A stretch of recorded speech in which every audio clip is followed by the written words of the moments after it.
yang dilakukan oleh kolbu hanya percaya apa-apa saja yang di sisi Allah dan tidak berharap kepada apa yang di tangan manusia.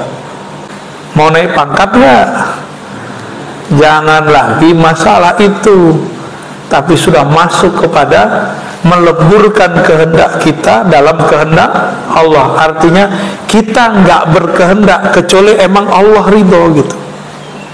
Orang-orang tawakal itu ada benefitnya, Bapak Ibu yang melakukan Allah. Dia nanti masuk surga tanpa hisab, tanpa azab. Itu maksud Nabi, idza hamma ahadukum, kalau kamu punya hajat, punya kehendak, maka baguskan wudu'mu, falyusalli rakaatain, salat 2 rakaat, lalu doa minta jodoh itu, atau doa minta suatu masalah diselesaikan.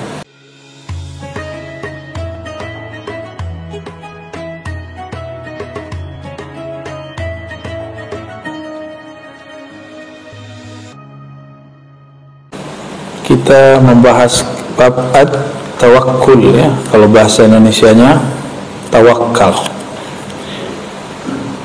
Sebelumnya sudah ada, ya. Ini yang kedua, bab tawakalnya atau baru masuk. Jadi tawakal dari kata tawakkala yatawakkalu tawakkulan. Dalam bahasa Indonesia kita mendengarnya tawakal. Jangankan orang Indonesia, orang Arab aja kadang salah faham. Tawakal itu dikira bermalas-malasan. Apalagi orang Indonesia seperti kita sering salah faham. Tawakal itu dianggap nggak kerja. Tawakal itu dianggap diem. Enggak, tawakal itu amalnya kolbu yang bekerja. Jadi orang tawakal itu kolbunya kerja keras, bukan malas-malasan dia. Kolbunya kerja keras itu.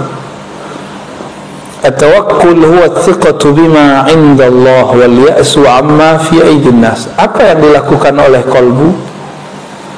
Hanya percaya apa-apa saja yang di sisi Allah dan tidak berharap kepada apa yang di tangan manusia, di tangan makhluk. Itu tawakal. Dia berobat ke dokter, tapi dia nggak berharap bahwa kesembuhan ada di tangan dokter. Yang dia pandang saat itu adalah Rasulullah nyuruh dia berobat, kesembuhan urusan Allah. Itu. Dia bekerja di suatu institusi, perusahaan, atau dia seorang pegawai negeri atau swasta. Dia tidak memandang institusi itu yang ngasih dia rezeki, tapi Allah memberi rezeki lewat institusi itu. Seandainya lembaga tersebut hilang, nggak ada masalah. Kalau Allah kan nggak pernah hilang. Kenapa ada orang stres di dunia? Karena dia telah mendewakan tempat kerjanya, telah mendewakan kekasihnya. Tempat kerjanya hilang, kekasihnya mati, atau kekasihnya pengen dengan yang lain, maka muncul goncangan dalam dirinya. Maka di situ banyak orang stres, ya.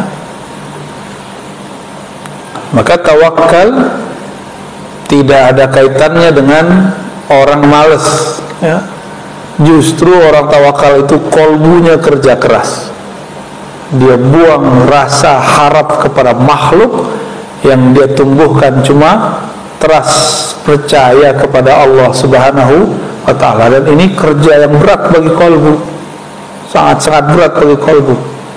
Tapi kalau dapat melewatinya, itulah kebahagiaan yang tiada batasnya. Ya, orang tawakal ini orang-orang yang sedang berjuang melawan pengaruh makhluk di kolbunya, ya. Wa qila annahu ayyastawiya 'inda al-insan al-ikthar wal iqlal. Orang tawakal itu sama saja bagi dia. Ini indikator sebenarnya. Jadi di kitab itu kalau ada misalnya kitab Risalah Kusyairiyah, kitab ini Hadaib, ada penjelasan yang berlebih mengenai satu kata. Tawakal artinya 1, 2, 3 gitu. Biasanya yang pertama yang paling bagus, paling lengkap, yang kedua, ketiga itu indikator aja. Indikator orang tawakal apa saja? Satu, ayyastawiya indal insan al-iktsar wal iqlal. Bagi dia hartanya banyak, hartanya sedikit, kerjanya banyak, kerjanya sedikit, kolbunya tidak berubah. Kolbunya tetap bergantung hanya kepada Allah. Maka dia tidak bertambah yakin karena duitnya banyak, dia tidak berkurang yakinnya kalau duitnya sedikit. Kalau kita kan nggak begitu. Baca Waqiah nih, duitnya banyak, rezekinya jadi melimpah, baru dia yakin. Tadinya kurang yakin. Jadi butuh pembuktian dulu. Ini kita kebanyakan. Maka iman kita ini belum masuk ke iman mutawakkilin. Orang-orang tawakal itu ada benefitnya, Bapak Ibu yang mulakan Allah. Dia nanti masuk surga tanpa hisab, tanpa azab.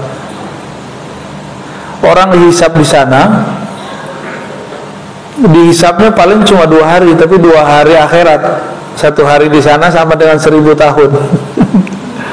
Berarti kalau 2 hari berapa tahun? Mau? Saya nggak mau, Pak. Huwa isqatu hammil waqtil ghaib. Indikator orang sudah tawakal apalagi? Isqat.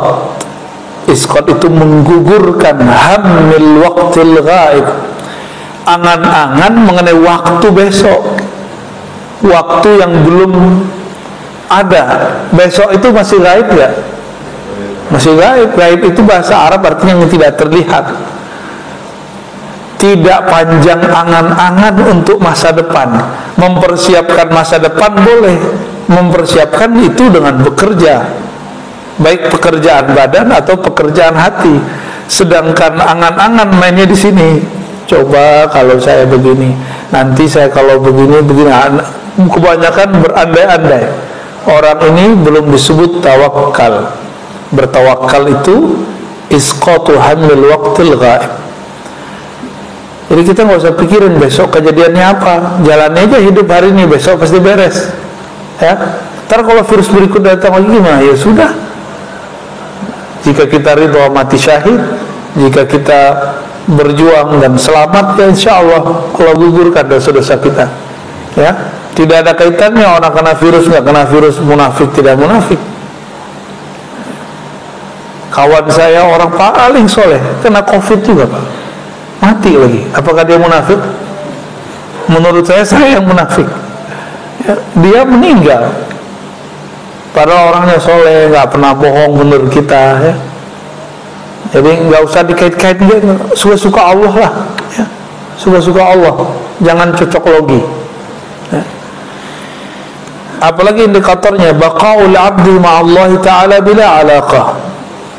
Tetapnya hamba terhubung kepada Allah tanpa gangguan harapan kepada makhluk, baik makhluk hidup ataupun makhluk yang dianggap jamid, yang tidak bergerak seperti obat, makanan, minuman. Kita menyebutnya benda mati, tapi dalam bahasa saya menyebutnya jamid, yang tidak bergerak.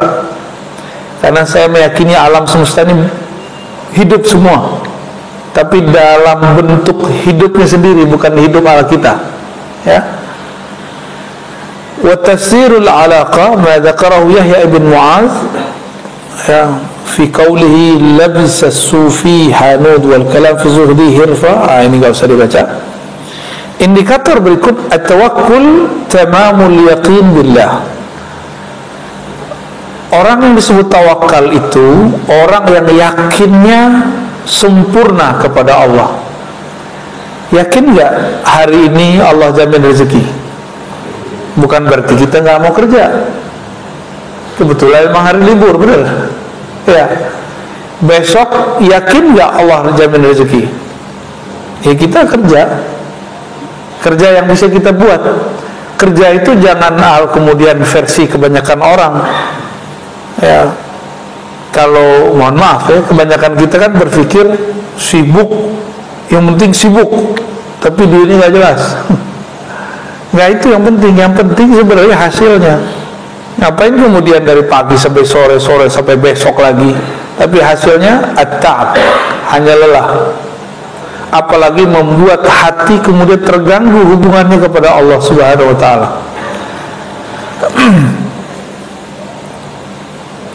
Yakin itu cara menumbuhkannya gimana? Kan banyak orang nanya, gimana cara numbuhin yakin? Mudah, husnuzan billah, berbaik sangkalah kepada Allah. Jadi kalau ada orang nanya lagi, gimana cara yakin? Caranya bukan dengan ceramah, caranya bukan dengan baca Quran, caranya bukan dengan zikir, bukan. Caranya menumbuhkan husnuzan dalam qalbu. Maka zikir husnuzan itu berat Pak, nembusnya. Jadi saya diajarkan guru-guru saya zikir nyebut nama Allah, tapi tumbuhkan rasa harap dan rasa berbaik sangka kepada Allah. Itu disebut husnuzan. Jadi husnuzan itu enggak hanya ke makhluk, tapi juga kepada Khaliq, ya. Wathiqatu bima wa'ada minar rizq. Percaya dengan janji Allah terhadap jaminan rezeki. Waridha bima jara bihi qada'uhu wa qadruhu. Fa idza tamma al-yaqin billah summiya tawakkulan. Lalu ridha terhadap ketentuannya. Bapak percaya kepada Allah, ibu percaya kepada Allah. Oke, udah ridha belum? Allah berkuasa enggak sekarang? Sebelum pandemi, saat pandemi, sekarang ini, pandemi itu Allah yang buat gak? Yang ciptain gak? Allah juga yang ciptain. Semuanya Allah yang buat. Kita yang nyalain orang. Allah izin gak pandemi ini? Izin. Terus ridho gak? Ridho gak Pak? Ya? Kayaknya susah ya. Karena kurang ridho, kuranglah yakin. Maka orang-orang yang yakin itu hidupnya penuh dengan keridhaan, kerelaan, lapang dadanya. Ya, fa idza tammal yaqin billah summiya tawakkulan. Kalau yakinnya sudah lengkap, pertama husnuzan, yang kedua percaya dengan janji jaminan Allah, yang ketiga ridha dengan ketentuan Allah. Ada tiga itu. Orang ini baru disebut tawakkul, bertawakal. Tawakkala yatawakkalu, menyerahkan urusan kepada Allah. Saya nih misalnya seorang direktur, misal saya nggak bisa datang, saya lagi mau umroh, saya serahkan kepada mungkin GM-nya, pakai surat misalnya, saya percayakan kepada dia. Kalau sudah dipercayakan, kita nggak ngerecokin lagi. Nah, ini nestapa anak-anak orang kaya, anak-anak pengusaha. Anaknya masih dianggap anak kecil padahal udah gede. Akhirnya ketika anaknya berusaha, direcokin terus sama bapaknya. Oh nggak begini diatur. Tapi dengan ala tahun waktu dia masih muda, padahal zaman sudah berubah. Nah ini bagi kawan-kawan yang perusahaannya perusahaan keluarga, usaha-usaha keluarga biasanya menghadapi itu.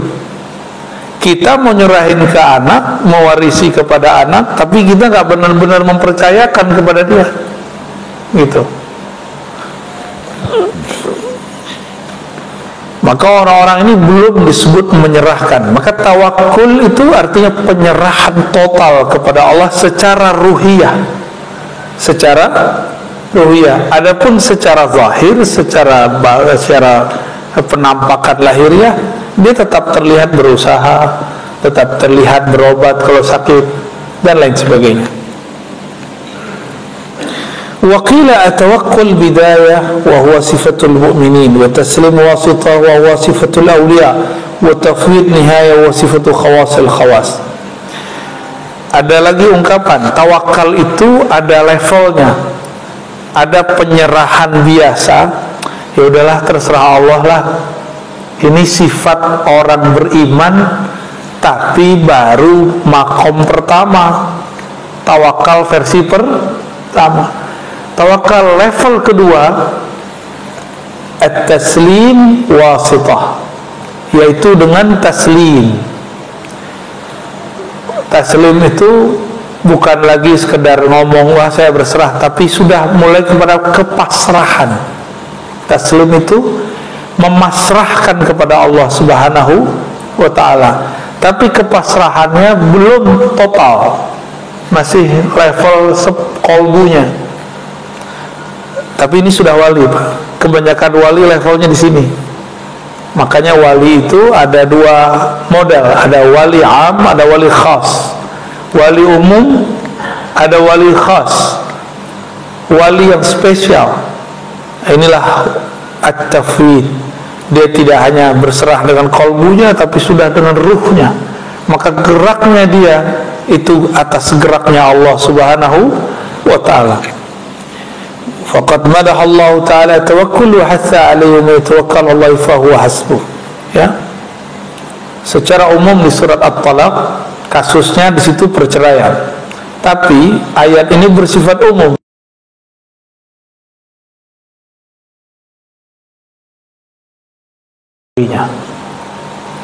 Adakah yang lebih cukup, melebihi kalau sudah bersama Allah masih butuh yang lain nggak? Maka muncullah zikir dari bab tawakal. Allahul kafi. Gimana nafasnya? Allahul kafi, Rabbunal kafi, wajabnal kafi, qasadnal kafi. Gitu ya. Likullil kafi kafanal kafi, alhamdulillah. Itu intinya sama, Pak. Cukuplah Allah yang mencukupkanku. Nah, udah selesai udah. Kalau Allah yang mencukupkan kita, Allah sangat mengerti kebutuhan keperluan kita. Kalau makhluk yang mencukupkan kadang nggak sesuai. Oleh karena itu ulama kita mengulang-ulang. Cuma sekarang cuma jadi, mohon maaf, hanya menjadi seni aja. Seni tarhim sebelum sholat. Kapi, tahunya kawan kapi doang. Lama-lama diganti jadi kopi. Wajanal kopi yang suka ngopi. Fa idza azamta fatawakkal 'ala Allah, innallaha yuhibbul mutawakkilin. Jika engkau berazam, bertekad melakukan sesuatu, maka berserahlah kepada Allah. Sesungguhnya Allah sangat suka kepada orang yang berserah diri. Jadi jika ingin menjadi kekasih Allah, jadilah orang yang tawakal. Gampang ya? Gampang dilafazkan. Sebenarnya gampang kalau pakai ruh, pakai kolbu. Sulit kalau pakai ini. Jadi kenapa banyak orang bilang ikhlas itu sulit? Karena pakai ini. Ridho itu sulit karena pakai ini. Cobalah sesekali berfikirnya tidak hanya dengan otak, berfikirnya harus dengan kolbu. Lebih mudah. Berfikir dengan kolbu itu kecepatannya luar biasa. Apalagi dengan ruh, dengan ruhani, itu lebih cepat lagi. Wa qala an-nabiy sallallahu alaihi wasallam, at-tawakkul nisful ibadah wa du'a nisfuha. Ya. Hadis ini tidak sahih, saya enggak usah terjemahkan. Kita baca yang hasan, ya, yang sahih yang ini. Lau tawakkaltum 'ala Allah Ta'ala haqqa tawakkulihi.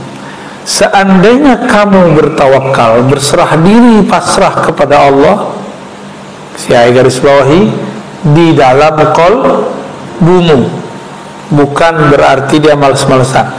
La razaqakum kama turzaqut tayru taghdu khimasan wa taruhu bitanan.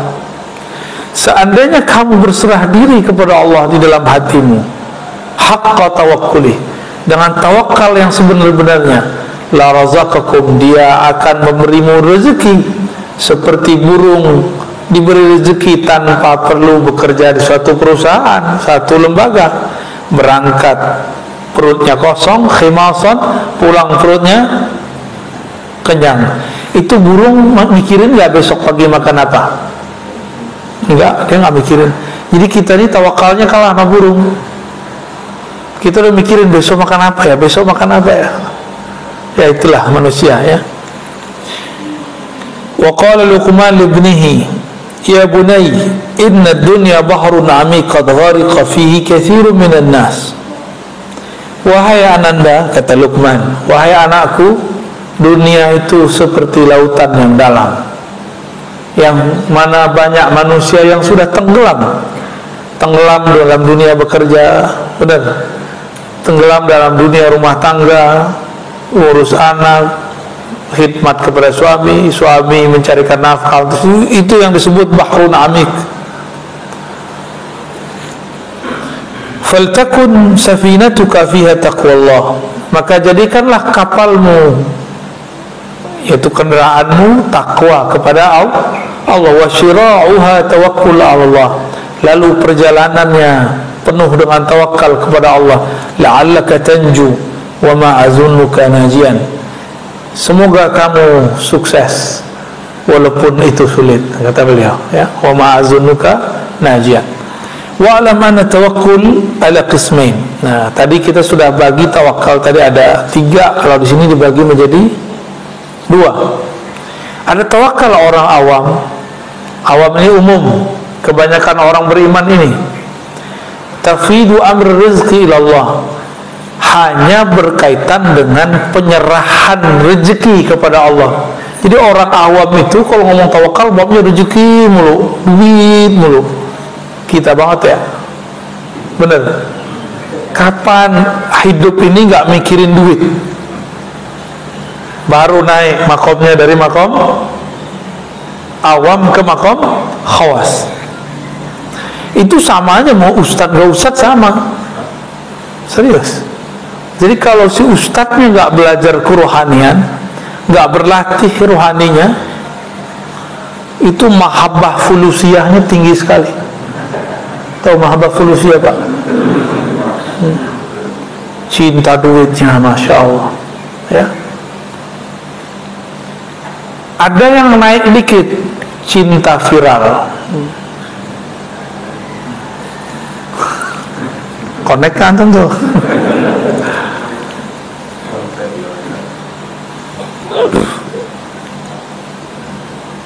Orang kalau cinta viral itu gampang tersinggung, Pak.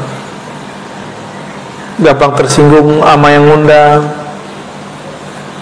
Jadi misalnya nih pas datang masjidnya kok kecil, apa ini? Pergi lagi dia, bersinggungan. Atau fotonya digandeng dengan orang lain, tersinggung lagi. Itu kalau orang mahabbah al-firaliyah.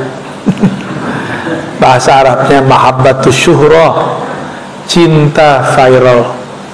Dan itu penyakit yang muncul di kalangan ahli-ahli dakwah karena dia belum membenamkan egonya sebelum berdakwah. Kita wajib membakar dulu ego kita, kita benamin dulu sebelum kita berdakwah. Dakwahi dulu diri sendiri, baru dakwahi orang lain, ya, supaya nggak baperan. Banyak baperan, begitu banyak. Belum lagi dai yang merasa lapaknya diambil. Benar, Pak, serius. Jadi saya ketemu seorang ustadz, dikata-katain oleh ustadz senior. Si ustadz muda ini baru pulang dari luar negeri, dari pesantren. Majelisnya lumayan ramai. Dimarahi oleh ustadz senior. Kata yang senior, ente sowan dulu sama aneh. Wah, enggak, ya bener. Izin dulu dong sama gua, ini wilayah gua nih, ya. Kayak preman aja ya, preman ustadz. Membuka-buka majelis aja, lapor dulu sama kita. Masya Allah, itu bukan 1-2 tempat, Pak, banyak sekali. Tuh preman jadi ustadz begitu, ya. Masih mending. Nah, ada lagi level lain. Bapak nih jurusan hukum, fikih. Terus datanglah seseorang masih muda. Dia juga bisa berbicara hukum, tapi jurusannya bukan jurusan hukum.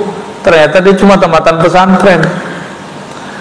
Kata orang yang jurusan hukum ini, kamu jangan ambil materi saya dong.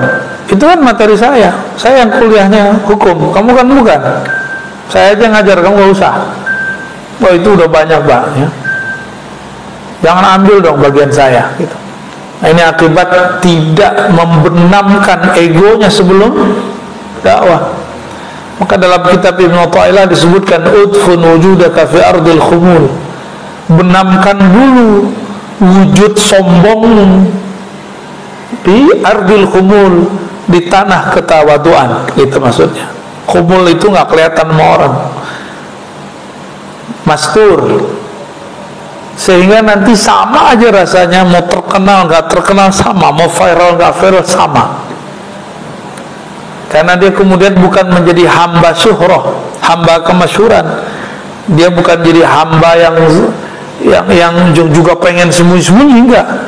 Bagi dia sembunyi tidak sembunyi sama, Allahnya sama kan? Allah Tuhannya orang yang sembunyi dengan orang yang nggak sembunyi sama nggak? Maka wali itu nggak mesti diam-diam. Wali itu ada yang terkenal, cuma nggak banyak. Karena banyak orang pengen terkenal jadi wali, dia bukan wali. Wali murid sih ya. Nah ini catatan saya terhadap diri saya sendiri dan dunia dakwah.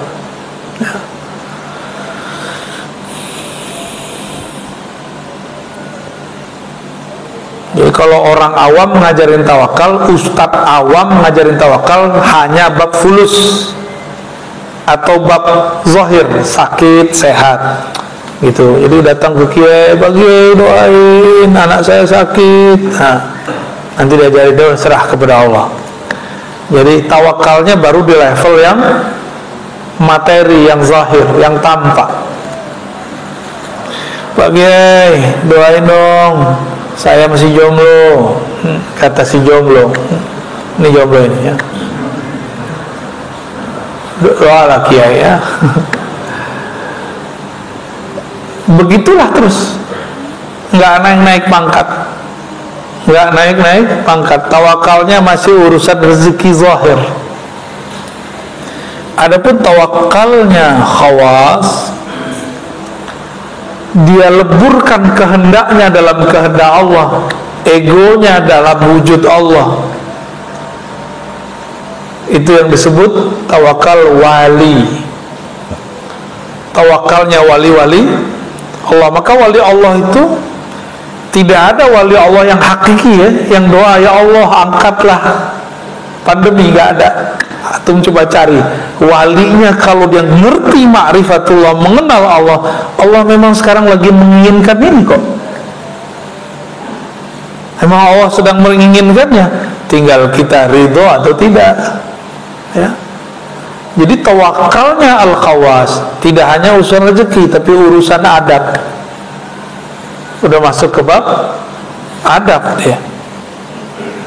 Tafidul amri Allah fi kulli syai' hatta yabqa al-'abdu tahta ahkamil qada wal qadar. Si hamba lebur kudratnya, kekuatannya, iradahnya, kehendaknya dalam kudrah iradah Allah. Maka jika dia bergerak dengan ilham dari Allah Subhanahu wa ta'ala. Orang ini enggak banyak wirid. Wirid itu untuk pemula. Tirakat itu bagi pemula, Pak. Kalau wali-wali Allah, dia sudah melewati masa-masa itu. Yang diperlukan bukan lagi wiridan zahir, tapi wiridan qalbu. Dan ini amal yang lebih mulia. Jadi taatnya zahir belum tentu membuat seseorang jadi wali Allah. Siapa tahu ria. Tapi kalau taatnya qalbu, pasti langsung kepada Allah Subhanahu wa ta'ala. Jadi saya berharap mulailah kita mengarah ke sana. Kitab ini saya bawa ke sini. Ini kan untuk itu, Pak. Kitab-kitab begini bukan di pesantren aja, gak banyak yang ngaji ini. Ini hanya di majelis-majelis para masyayikh, para kiai-kiai ulama besar. Sekarang kita bawa ke majelis umum. Kenapa? Karena sekarang virus-virus kolbu itu banyak sekali. Kalau kita nggak bawa kitab ini keluar, kapan lagi nih umat bisa menikmati kitab-kitab seperti ini? Kalau nggak nanti ulama-ulama aja menikmati. Ya. Sejauh ini bisa memahami nggak? Alhamdulillah. Berarti bahasa saya nggak ketinggian gitu. Saya nggak mau bahasanya ketinggian. Atau memang Allah nggak izin saya berbicara. Ciri-ciri Allah tidak izinkan seseorang dai berbicara ketika kalamnya tidak dapat dipahami makhluk. Makanya saya tanya, bisa dipahami Pak? Ini jangan menghibur saya loh Pak. Ntar bikin antum senang gitu. Enggak, saya nggak mau begitu. Orang-orang yang wali khawas itu kesannya, di sini banyak orang tertipu secara kasat mata. Adimul harakati wal ikhtiyar, seakan-akan nggak ada lagi gerak, tidak ada lagi pilihan. Tadi kita sudah sebutkan, dia hanya bergerak kalau diilhamkan Allah. Dia hanya memilih jika dipilihkan Allah. Inilah maqam Sayyidina Abu Bakar ketika ditanya, apa yang kau pilih? Apa yang kau mau wahai Abu Bakar? Apa jawaban beliau? Aku memilih untuk tidak memilih lagi. Allah lah yang memilihkan bagiku. Aku berkehendak agar kehendakku habis dalam kehendak Allah. Ya. Masih pantas nggak kita berkehendak sedangkan Allah mau sesuatu? Allah maunya pandemi, kita maunya pandemi diangkat, kan nggak sopan Pak. Ini bab kolbu ya. Tega banget Allah, bukan tega. Ini memang sunatullahnya sudah. Kan dunia ini memang tempat. Kalau nggak virusnya pandemi, virus apa gitu? Pasti selalu ada.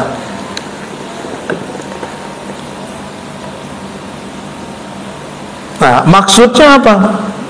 Adamul harakati bil badan. Secara zahir tidak lihat dia kelusak-kelusuk orang tawakal itu. Jadi dia tenang. Wa adamul ikhtiyar bil qalb, dan tidak memilih itu di kolbunya. Jadi ada dua hal, ya, gerak pada badan, pilihan pada kolbu. Jadi mereka bukan lagi wali hamba-hamba Allah yang sibuk di badan dan kolbunya. Ini sudah masuk ke dalam ruhnya. Ya. Fa in waqa'a fi qalbihi al-harakah kana mutaharrikan billah. Ya. Jika masuk gerak dalam kolbunya, dia bergerak dengan gerak Allah. Jika diam, dia diam dengan ilham dari Allah Subhanahu wa ta'ala. Inilah yang ditunjukkan, dicontohkan oleh Syekh Ibnu Syamsuddin, seorang ahli ma'rifatullah yang menjadi guru Muhammad Khan yang belakangan disebut Muhammad Al-Fatih. Muhammad Al-Fatih ini sebelum itu dia namanya Mehmet Khan gitu ya. Sultan Mehmet ini dia berambisi mau mengalahkan Rum pakai nafsu, tapi semua strategi dia kalah, semua siasat dia hancur. Padahal dia sudah panggil panglima berbintang. Gurunya bilang, tunggulah, tunggu isyaratnya keluar. Dia nggak mau. Gua mau sekarang. Yang sultan kan saya, kamu bukan sultan. Tapi karena beliau dapat isyarat, gurunya ini tetap bermunajat, mencari tempat di mana dia akan munajat. Dapat isyarat lah atau ilham dari Allah. Apa ilhamnya? Bahwa di sana, di suatu tempat di Istanbul itu ada satu makom, adalah makom sahabat Nabi, pewakaf masjid namanya Abu Ayyub Al-Ansari, yang sekarang disebut nama tempatnya Masjid Ayyubiyah. Masjid Ayyubiyah. Yang pernah ke sana paham kali maksud saya ya. Jadi Ibnu Syamsuddin, seorang mursyid, dia bilang, tunggu, saya nunggu ilham. Bergerak, kita digerakkan Allah, bukan kita lagi yang bergerak dengan ego, tapi Allah lah yang menggerakkannya. Ya, sampai udah kalah berkali-kali, udah 5 kali strategi lebih barangkali. Muhammad Khan Sultan di saat itu marah, dia carilah gurunya. Itu di kemah kecil. Dalam kemah itu beliau sedang munajat, tapi Muhammad Khan gak sabar. Dia ambil pedang yang tajam, dia kemudian bongkar tempat istirahat gurunya. Ternyata ketika dibongkar dia kaget, gurunya sedang sujud. Sujudnya panjang sekali. Melihat lagi sujud, dia langsung diam, tapi masih gergetan. Guru gua kok sujud mulu kerjaannya. kapan perangnya nih? Wah, kan banyak anak muda kan begitu ya, pengajian mulu, kapan perangnya nih? Ini udah gatal mau jihad nih. Anak muda biasa. Emang dia kira jihad itu semudah itu? Jihad itu kalau nggak pakai ruh jadi jahat. Udah kedua aja Pak. Ya, mau jihad apa jahat? Kalau jihad dia harus dengan kemurnian rohani. Udah ada waktu sekitar 1 jam baru naik kepalanya, ternyata tempat sujudnya sudah basah. Baru turun isyaratnya. Beliau kemudian baca Assalamualaikum kiri kanan, kanan kiri. Ibn Syamsuddin mengatakan, wahai Ananda Sultan, detik ini berangkatlah, insya Allah Allah membersamai perjuanganmu. Bengong dia. Ini yang gue tunggu-tunggu nih. Tapi di saat itu karena dia melihat gurunya sujud lama, egonya pun ikut kemudian tenang. Dia kemudian masuk ke Konstantinopel yang sekarang jadi Istanbul itu dengan penuh tenang, zikir nggak berhenti, dibersamai gurunya. Jadi beberapa kali melakukan serangan, gurunya nggak dia bawa ikut. Dia ngerasa wong tua ngerti apa. Ini anak arogansinya anak-anak muda, ya. Menang nggak abis itu? Menang. Maka beliau dapat gelar Al-Fatih, penakluk Konstantinopel, ya. Jadi senjata paling hebat itu adalah tawakul, bertawakal. Karena di situ ada strategi ilahiyah. Allah lah yang buat strategi. Nah, inilah yang terjadi sekarang pada ulama-ulama kita dalam menghadapi pandemi. Ulama wali Pak ya. Ulama itu terbagi dua, ulama dunia, ulama akhirat. Orang salah faham, ulama dunia itu dianggap yang kismin-kismin, yang kere-kere gitu. Enggak ada kaitannya. Nabi Sulaiman kaya tuh, Nabiullah, Nabi akhirat itu. Ini urusannya ruh. Ulama dunia yang di kolbunya ada dunia, itu disebut ulama dunia. Bukan di tangannya ada dunia. Boleh di tangannya ada dunia, di rumahnya ada dunia, tapi jangan pernah masuk ke dalam kolbunya. Itu yang penting. Orang miskin bisa lebih cinta dunia daripada orang kaya. Coba aja cek. Bapak tadi ingatnya apa? Ingat Allah apa ingat memakan sarapan pagi? Ingat sarapan pagi. Udah lapar, nggak ingat Allah. Sholat lagi. Kayak gitu mau masuk surga pakai sholat. Saya nggak yakin nanti masuk surga pakai sholat ya. Sholatnya sembari membayangkan selain Allah. Jadi kita ini pencitraan depan Allah, tapi Allah nggak melihat pencitraan zahir, Allah melihat batinnya. Ya. Ulama akhirat itu ulama yang kenal Allah. Jadi wali-wali Allah itu walaupun zahirnya nggak bisa baca kitab beginian, dia bisa baca kitab kolbu. Ulama akhirat itu boleh kaya, boleh miskin, nggak ada urusan. Yang penting kolbunya sama Allah, kolbunya bersama Allah. Daripada udah miskin, kolbunya bersama dunia, mending kaya, kolbunya bersama yang maha kaya, Allah subhanahu wa ta'ala. Jadi boleh nggak kiai punya rumah banyak? Kok boleh? Yang penting kolbunya bersama Allah. Boleh nggak kiai mobilnya banyak? Gak apa-apa, usahanya banyak. Boleh. Yang penting kolbunya bersama Allah. Ibu-ibu pasti nggak sepakat dengan pertanyaan berikut. Boleh nggak kiai istrinya banyak?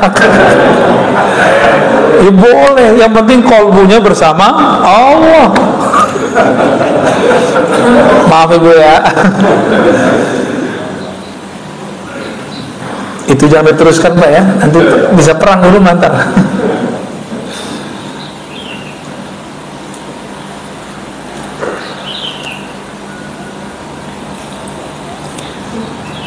Contoh tawakal kalau dalam kisah-kisah Quran, masih ingat Nabiullah Ibrahim?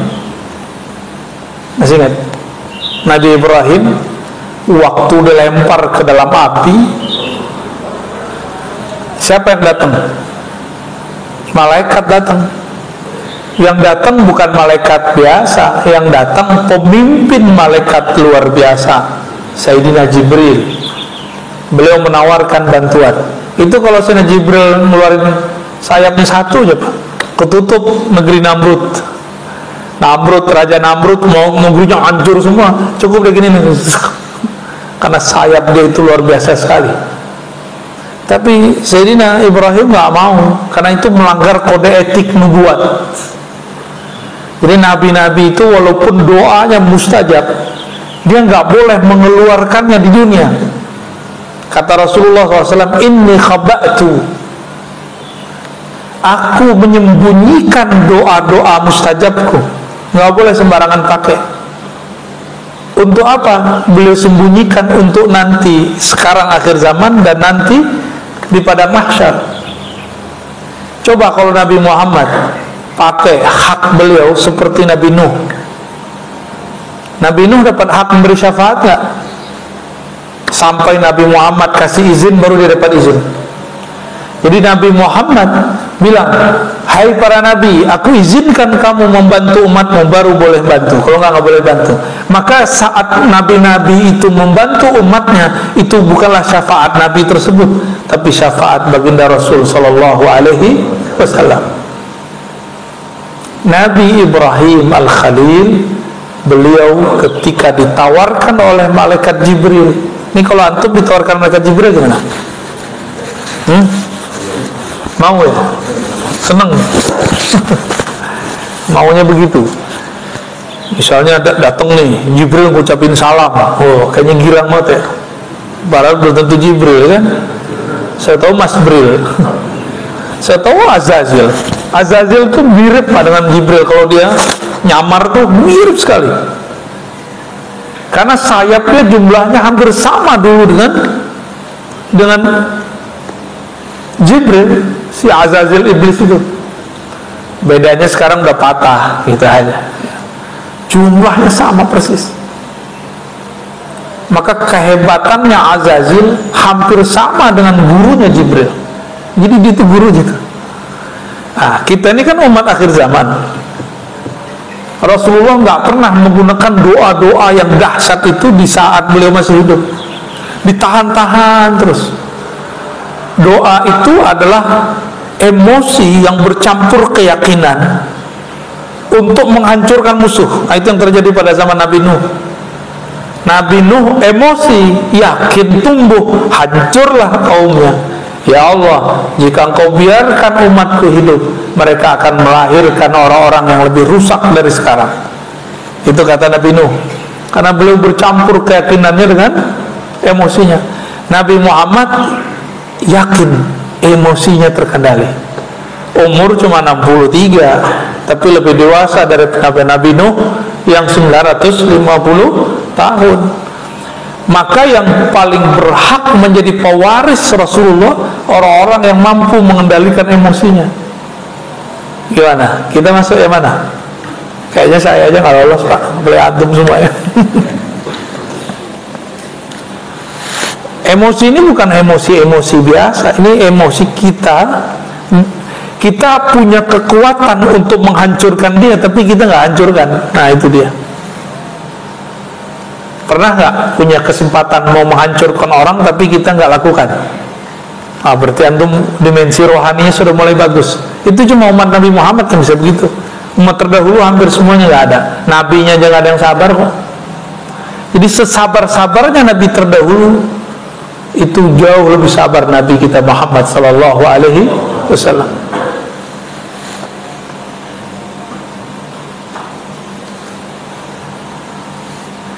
Maka wirid-wirid, zikir-zikir yang undang-undang khadam itu nggak menumbuhkan tawakal, apalagi antum pakai rajah, pakai jimat. Meskipun pakai jimat itu ada dalilnya yang membolehkan.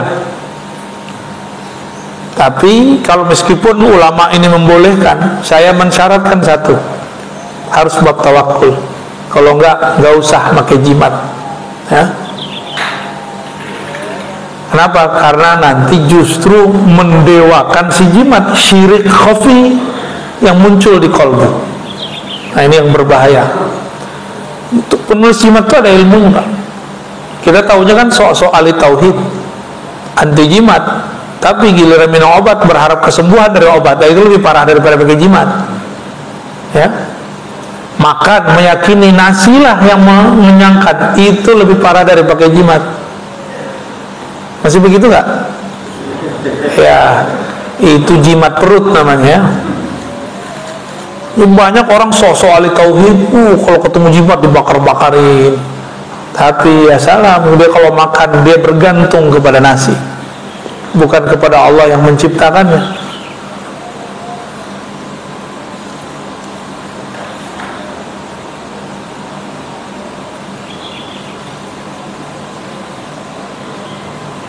Wah, udah jam 6, udah 10 Pak. Lanjut. Atau cukup?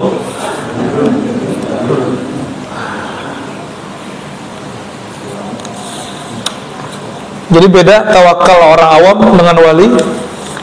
Orang awam tawakalnya urusan fulus, rezeki, jodoh, begitulah terus. Hidup ini muter bolak-balik. Yang ada dalam hatinya cuma masalah rezeki, jodoh, apalagi tadi, ya, pasangan, sehat tidak sehat, beli rumah tidak beli rumah, itu aja isinya. Jadi kalau cerita tawakal yang diceritain masalah keajaiban duit. Saya ini nggak punya kerjaan, terus sholat duha 12 rakaat, tiba-tiba siangnya ada yang nganterin duit. Itulah testimoninya terus, ya. Saya di dalam dompet cuma ada duit 20.000, celengan lewat, saya kasih aja, hati berkecamuk, sorenya dapat duit 2 juta. Jadi testimoni tawakal orang awam itu selalu masalah duit. Mau naik pangkat nggak? Jangan lagi masalah itu, tapi sudah masuk kepada meleburkan kehendak kita dalam kehendak Allah. Artinya kita nggak berkehendak kecuali emang Allah ridho gitu. Karena kita nggak semuanya wali Allah, putuskanlah semua urusan dengan sholat. Jadi sholat 2 rakaat, minta izin ya Allah, apakah ini baik? Nanti Allah kasih kecenderungan, Pak. Orang ini sudah mulai masuk gerbang tawakal. Itu maksud Nabi, idza hamma ahadukum, kalau kamu punya hajat, punya kehendak, maka baguskan wudu'mu, falyusalli rakaatain, sholat 2 rakaat, lalu doa minta jodoh, atau doa minta suatu masalah diselesaikan.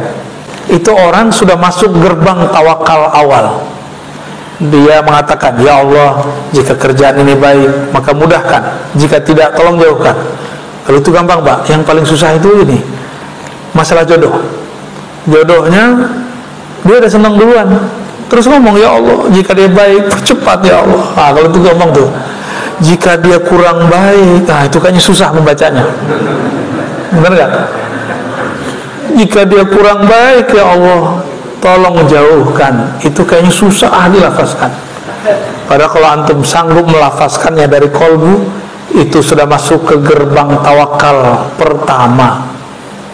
Ya, jadi kita ini senang sama orang bukan lagi dengan nafsu, tapi sudah dengan ruhani. Nah, itu yang kemudian menjadi PR kita bersama, ya.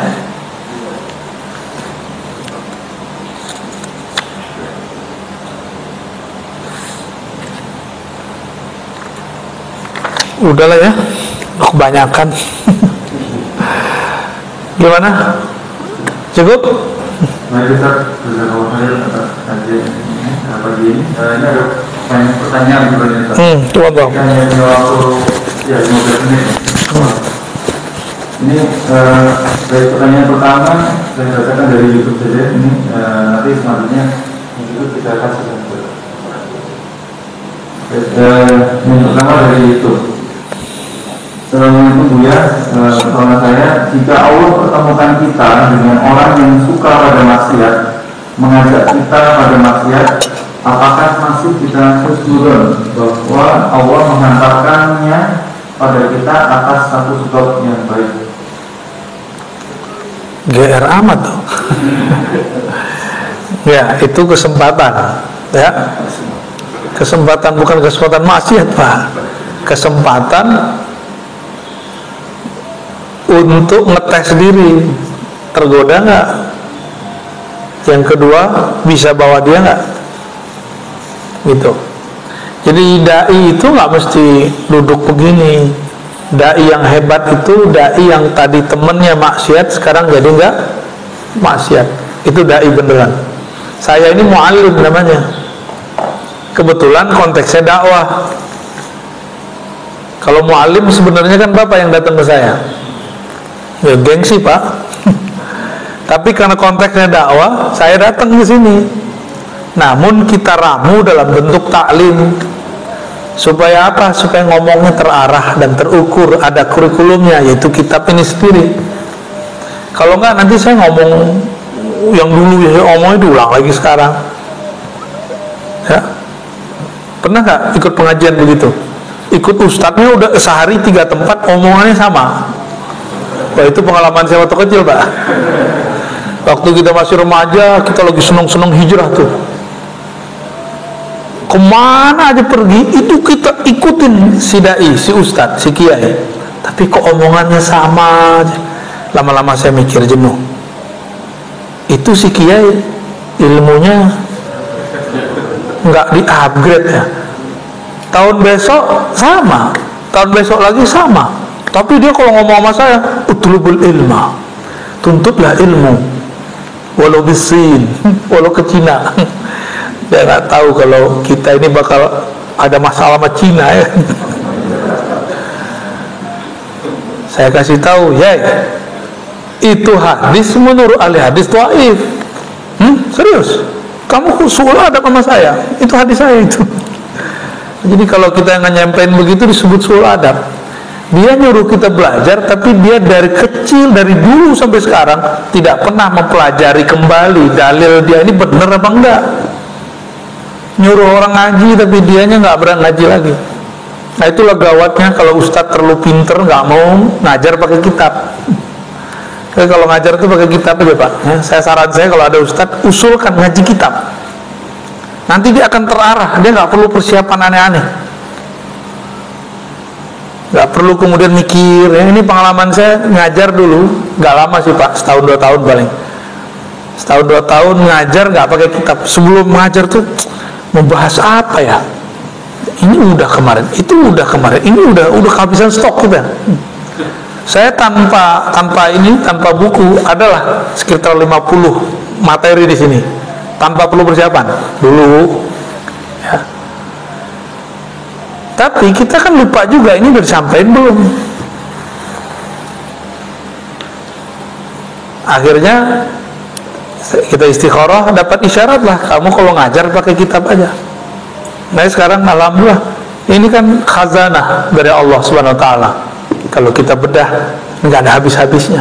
Ini aja baru cuma berapa halaman Pak? Kayaknya udah nggak kuat gitu ya. Baru berapa halaman ini? Baru ya sekitar 50 halaman. Ada berapa Pak di sini halamannya semua? Ada 300-an. Kita baru 50-an. Masih panjang perjalanan kita. Ya. Jadi ilmunya banyak. Masalahnya kiai nggak bisa baca kitab ya, berhenti aja jadi kiai ya. Apalagi kalau kiai ngomong tawakal itu susah, gak usah jadi kiai ente ya.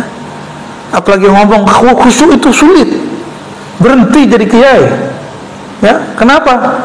Ulama itu memudahkan kerohanian, bukan menyulitkan orang. Akhirnya orang awam kemana-mana ngomongnya gitu, ikhlas sulit, khusyuk itu sulit. Benar nggak? Tuh kan kantung korban semua kan. Mau lama-lama begitu? Jangan. Kapan naik rohani kita? Kapan naik rohani kita?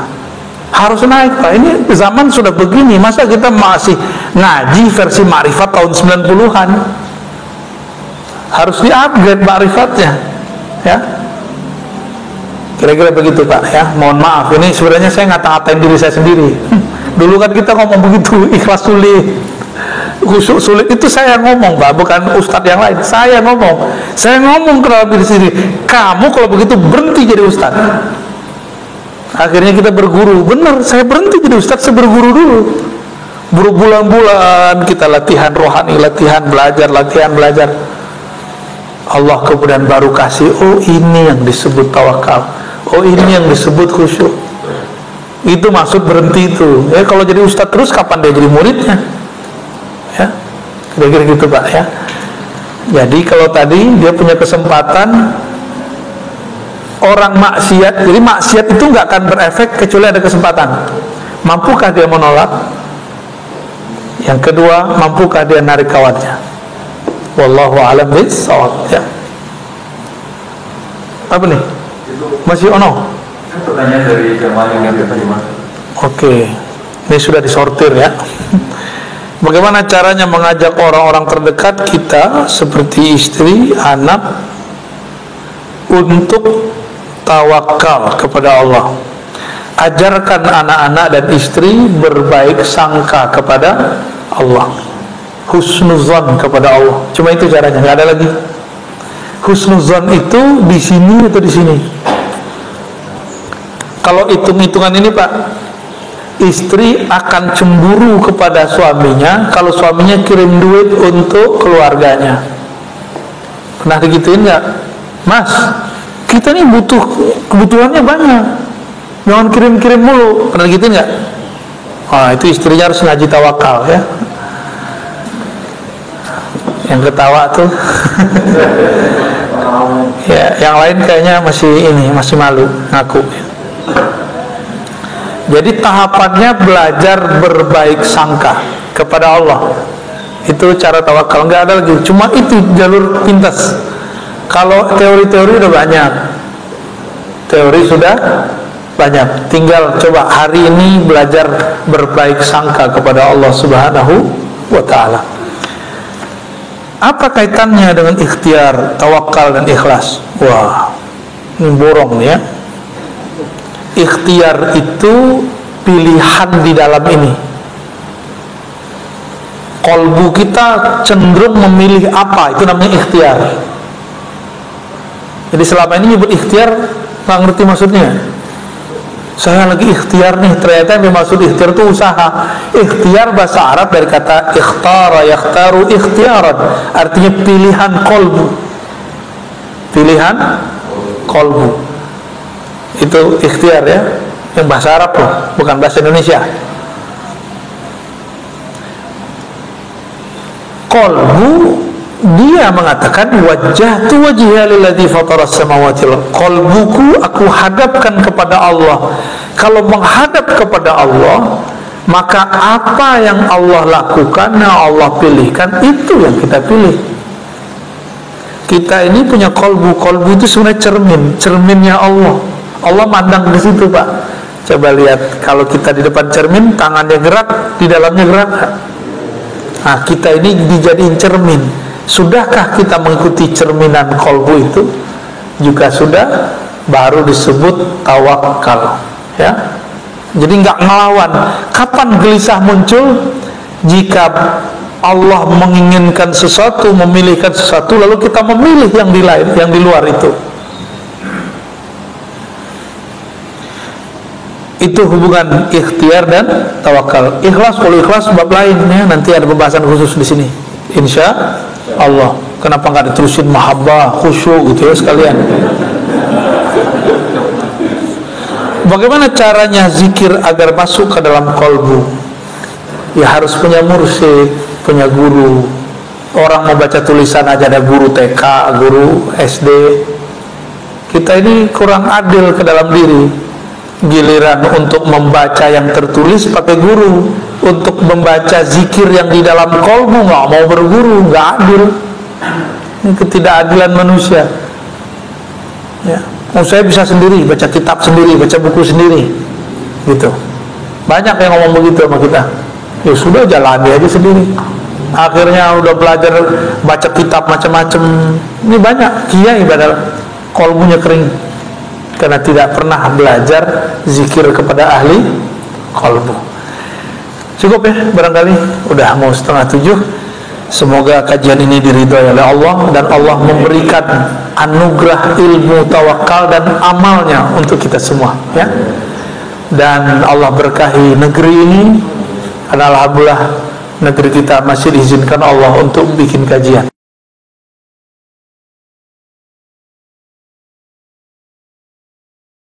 Kurangnya karena masih begini, jadi mohon tidak usah salam-salaman dulu ya. Assalamualaikum warahmatullahi wabarakatuh.